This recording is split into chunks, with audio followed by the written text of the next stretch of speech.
Hey everybody, today I'm counting down my top 10 essential board games.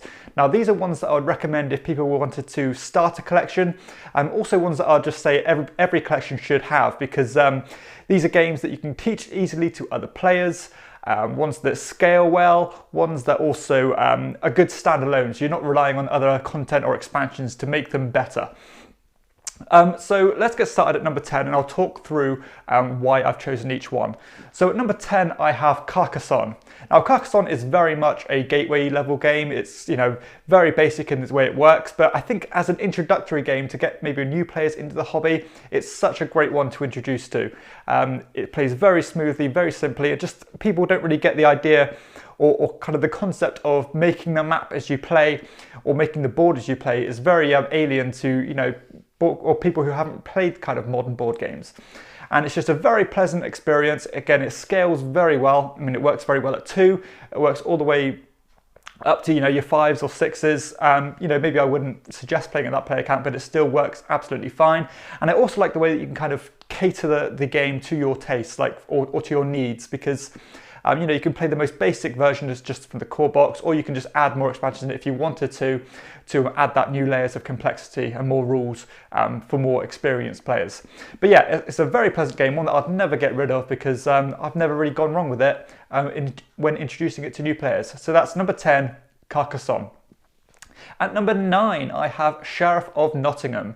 Now, this is kind of my social game on the list. It's a very funny, family-friendly, almost bluffing and yeah, kind of deception-style game where one person takes the role of the sheriff, and everyone else is kind of collecting cards, putting them inside these different bags, and then telling the sheriff what's inside those bags. Now, they can either tell the truth or they can lie. And if they're caught lying, they have to pay a fine to the sheriff. But if the sheriff checks their bag and they were actually telling the truth, then the sheriff has to pay coins to them. And that's basically how the game works. It's very funny. So I've never had a bad game of it. Everybody's always enjoyed it. And that's going from, you know, very introductory players up to experienced salty players. It's just a really nice, fun game with loads of player interaction. And I really recommend it. That's Sheriff of Nottingham.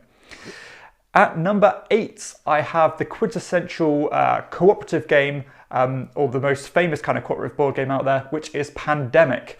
Now, I'm a huge fan of Pandemic. You know, it's one of the first games I had in my collection, and I still think really highly of it.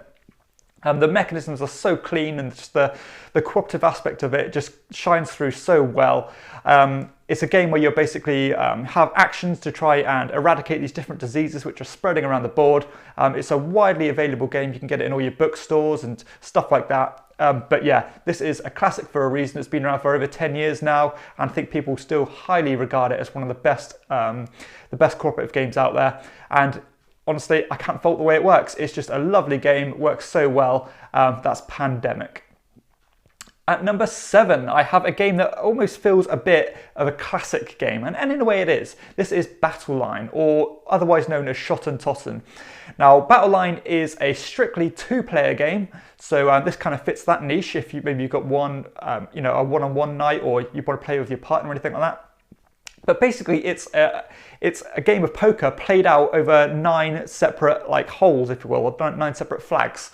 All you do on your turn is you draw a card and you play a card. And those cards are 6 different colours, numbered from 1 to 10, and you're trying to get the best kind of hand you can do, or the best formation. So the best one you can do is kind of like maybe a 6, or sorry, an 8, 9, or 10. In one colour.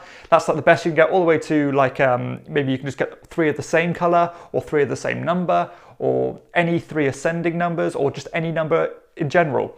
And the way you kind of manage your hand is so intriguing. It's a real tactical battle. It's an agonising decisions to be made in this one, just knowing when to hold on to cards, knowing when to play cards, hoping for your opponent to show you what you need to know before you commit to a card. It's just an absolutely, almost a perfect 2-player game, this one, by an ingenious designer, Rainer Knizia. This is one of his best games, and one that I highly recommend if you're looking for a 2-player only game, and I think this should be in everybody's collection. That is Battle Line. At number 6, I have For Sale. Now, this is a very family-friendly game. It plays, I think it's 3 to 6 players, and it only takes about 15 or 20 minutes to play. So it's got that real kind of filler feel to it. It's a game where you are buying properties in the first half of the game, and in the second half of the game you are blind bidding in order to get money in return for those properties. So it's a simultaneous selection style game, but just the cleanness of the game, how the mechanisms work are so brilliant. The auctions are so important because you really want those high value properties so you can guarantee higher money in the second half. But if everybody plays higher monies in the second half, then you can really get shafted, and you got to really think about what other players are going to play. You got to kind of memorize what other people have taken in the first half. It's just almost like the perfect filler game. I'd recommend this one to everybody again. I've never had anybody not enjoy this game, and I've introduced this to dozens of people. It's just a brilliant classic filler style game from Stefan Dora, and you can get it for dirt cheap as well. That's For Sale. Excellent game. At number 5, I have a party style game for, I think it plays, depending on what version you have, it plays higher player counts, maybe like 7 even to 10 players, I believe. This is Wits and Wagers. Now, Wits and Wagers is a trivia style game, which could deter a lot of people on the face of it. But the cool thing about this game is that all the questions are number based. So one might say, how tall in meters is the Statue of Liberty?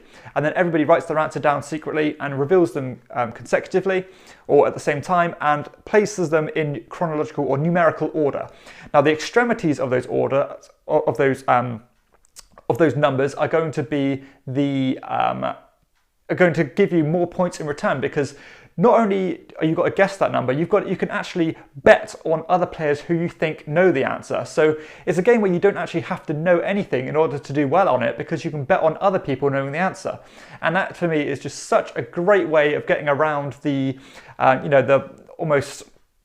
the thing that puts people off trivia game is that people say they're not very good at general knowledge and that they'll just get absolutely whooped in the game. But this one just gets rid of that completely. It's fast, it's fun, and just betting and going all in on your own bets or gambling fully. It just really shines through on this one. So it's got the trivia, it's got the gambling, and it's just absolutely fantastic. A brilliant fun game. That's Wits and Wagers. At number 4, I have a second Reiner Knizia game with Ra. Now, the reason I've chosen Ra is because it has 3 very distinct mechanisms in one game, and those 3 mechanisms are very pure in the way they work together in a very low rules overhead. That's because it's got auctioning in it, it's got set collection in it, and it's also got a bit of push your luck in the game as well. Because all you do on your turn is you either reveal a tile or you choose to start an auction. But the cool thing about this game is that the auction, or the values that you auction with, aren't just like a free-flowing thing. You actually have designated tokens, and you are spending those tokens in order to get the lot that's on the board, and those different lots score you in loads of different ways, such as maybe having the most of a certain type gets you more points, or having lots of different types gets you points, or just different stuff like that. All stuff you'd expect from set collection. But not only are you bidding with, or what you bid for gets you the lot, but it also gets the tile that determines what you can bid for the next round as well. So there's loads of tactical decisions on it. There's loads of strategy in the game. The push your luck of the game is absolutely fantastic, because as soon as the round gets to the end, you can't bid at all. So you've got to really know when to use your wages and what to bid and when. And it's just, this is an almost perfectly balanced game in my opinion. It's so well designed, so intricate. And for a game that's, I think it's 20 years old now, it just feels as fresh as anything. It's just absolutely brilliant. That is Ra. I think it plays even 5 players as well, and it takes about 40 minutes to play. So a really great meaty game for such a small timestamp. That's Ra.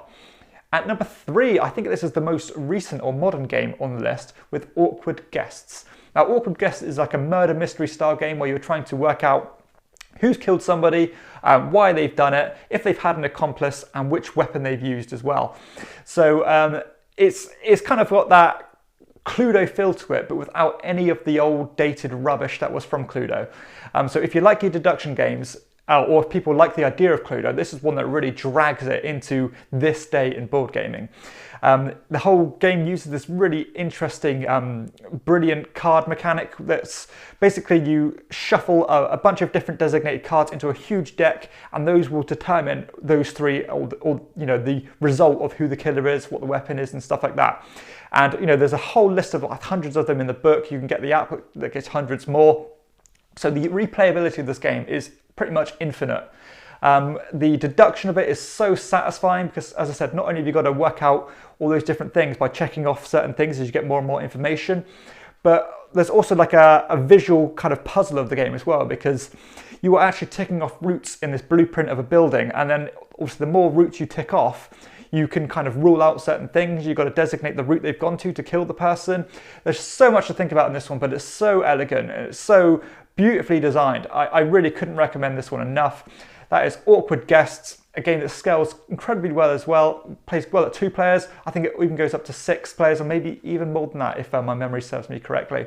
But yeah, a fantastic game, and one that's just recently been printed in English, so you should be able to get your hands on it. That's Awkward Guests. At number 2, I have my strategy game of the list. Now, this is The Castles of Burgundy.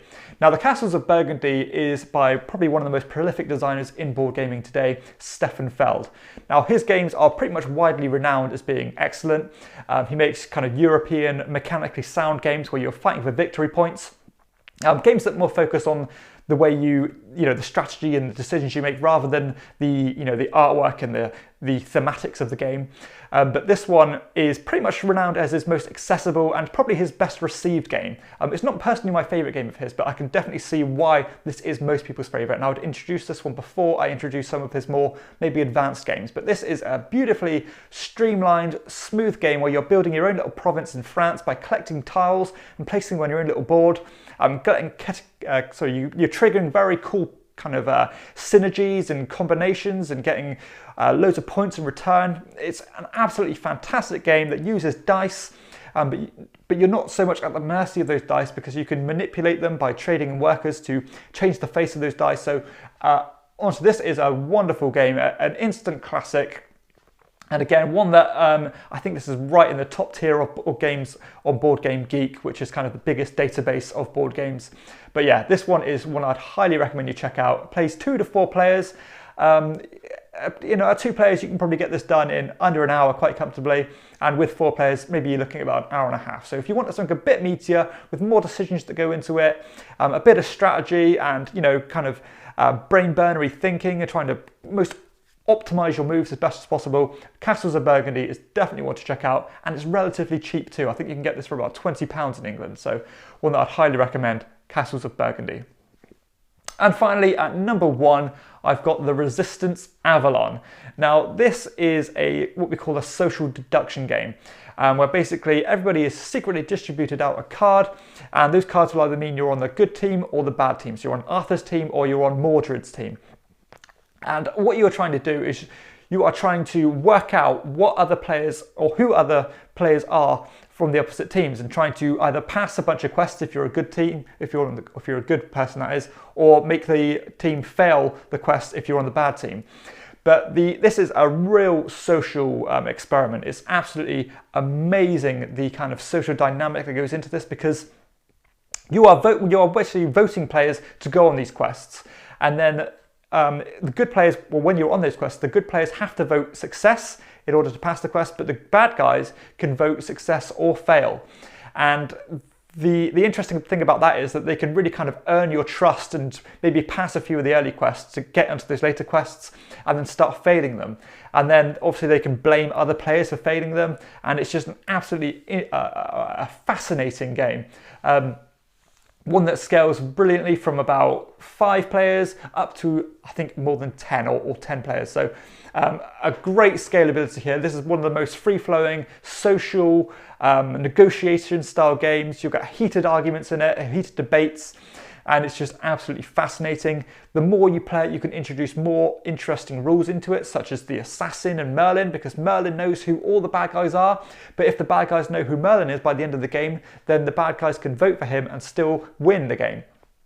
So that's another layer there. You've got all the different characters as well, which I won't go into, but this is one that you have to check out. It's a masterpiece of a game, and I think when you introduce this to players who haven't played board games before, their mind will just blow because they didn't think games were quite capable of achieving what this game achieves. A fantastic, amazing game, and one of my personal favourites. That is The Resistance Avalon. So that concludes my top 10 most essential board games. I hope you've enjoyed the video, and although a lot of these games are pretty, they're pretty popular and they're well known, maybe there's something on there that you haven't heard of. If you're not so much into the hobby, these are definitely ones that I'd recommend. I mean, I've played hundreds and hundreds of games, and these are ones that have stayed in my collection for a long, long time. As I said, they're all pretty simple to learn. They have great replayability in them. They can play a lot of different players, and it's just a great starting point to start a collection of. So I hope it's been somewhat useful. If you have enjoyed the video, please hit like and subscribe to my channel, and check out my other videos too. For everyone else, I'll see you next time on Chairman of the Board. Bye.